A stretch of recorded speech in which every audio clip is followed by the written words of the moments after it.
ফিরে আসবে, সমস্ত মানুষের সামনে আপনার দোষকে আপনি আল্লাহ তাআলা প্রকাশ করে দিবেন। নাউযুবিল্লাহ।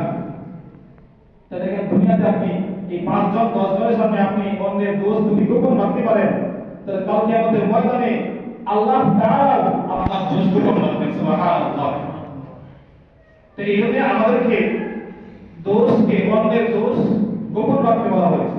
দেখেন, আমরা দুনিয়াতে চলতে ফিরতে ভুল হবে, দোষ হবে এবং অন্যের বিভিন্ন অপরাধ হবে।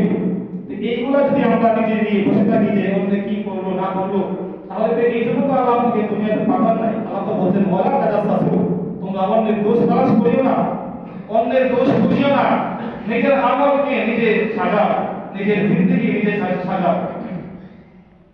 যে অপরাধী ব্যক্তিদেরকে রাসূল কারীম সাল্লাল্লাহু আলাইহি ওয়াসাল্লাম মেরাজের রজনীতে তাদের সাথে সাক্ষাৎ হয়েছে। আল্লাহ হাবিব সাল্লাল্লাহু আলাইহি ওয়াসাল্লাম যখন সামনে আরেকটু বাড়লেন, তখন এক প্রকার ব্যক্তি তাদেরকে দেখলেন, তারা রক্তের সাগরের মধ্যে হাবুডুবু খাচ্ছে সেই মেরাজের রজনীতে, এবং নিজেদের খাবার হিসাবে পাথরকে উপমা হিসেবে তারা খাবার খাচ্ছে। নাউযুবিল্লাহ। একই প্রশ্ন করলেন জিবরাইলকে, জিবরাইল এরা কারা? আল্লাহ হাবিব সাল্লাল্লাহু আলাইহি ওয়াসাল্লামকে জিবরাইল উত্তর দিলেন, এরা হলো আপনার উম্মতের ওই সমস্ত ব্যক্তি যারা দুনিয়াতে থাকা অবস্থায় একে অন্যের কাছ থেকে সুদ গ্রহণ করত, সুদ খাইত, অন্যের কষ্টের উপার্জিত টাকা তারা নিজেরা নিয়ে ভোগ করত।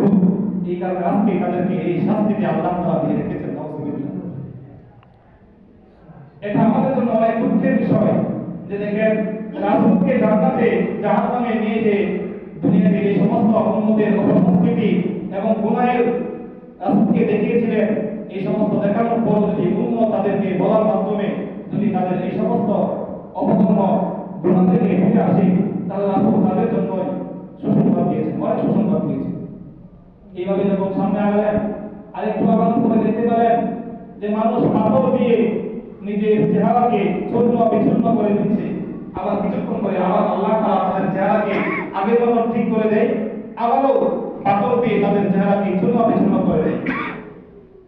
এবার আল্লাহ তাআলা প্রশ্ন করেন জিবরাইলকে, রাসূল সাল্লাল্লাহু আলাইহি ওয়াসাল্লাম জিবরাইলকে প্রশ্ন করেন, এরা কারা? জিবরাইল বললেন, এরা হলো আপনার উম্মতের সমস্ত ব্যক্তি যাদেরকে দুনিয়াতে দাওয়াত করে তাদেরকে